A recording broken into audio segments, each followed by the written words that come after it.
નવયુગ વિદ્યાલય જંબુસરમાં કલા ઉત્સવ અંતર્ગત ડિજિટલ ગુજરાત વિષય ઉપર ચિત્ર સ્પર્ધાનું આયોજન કરવામાં આવ્યું, જેમાં શાળાના ખૂબ મોટી સંખ્યામાં વિદ્યાર્થીઓએ ભાગ લીધો હતો। માધ્યમિક વિભાગમાંથી નિરાલી ચૌહાણ તથા ઉચ્ચતર માધ્યમિક વિભાગમાંથી વાવડ ઋત્વિક પ્રથમ નંબરે આવતા શાળાનું પ્રતિનિધિત્વ તાલુકા કક્ષાએ કરશે। આ સમગ્ર સ્પર્ધાનું આયોજન શાળાના શિક્ષકોએ કર્યું હતું। આ વિદ્યાર્થીઓએ સારા પરિવાર તથા સારા મંડળે અભિનંદન પાઠવ્યા હતા।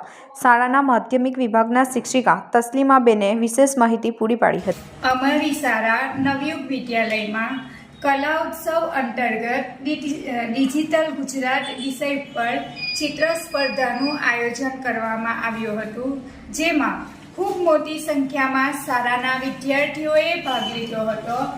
જેમાં માધ્યમિક વિભાગમાંથી ધોરણ 9 અને વિદ્યાર્થીની નિરાલી ચૌહાણ તથા ઉચ્ચતર માધ્યમિક વિભાગમાંથી ધોરણ 12નો વિદ્યાર્થી વાવડ ઋત્વિક પ્રથમ નંબરે આવતા શાળાનું પ્રતિનિધિત્વ તાલુકા કક્ષાએ કરશે। આ વિદ્યાર્થીઓને શાળા પરિવારે તથા શાળા મંડળે અભિનંદન પાઠવ્યા હતા। Thank you.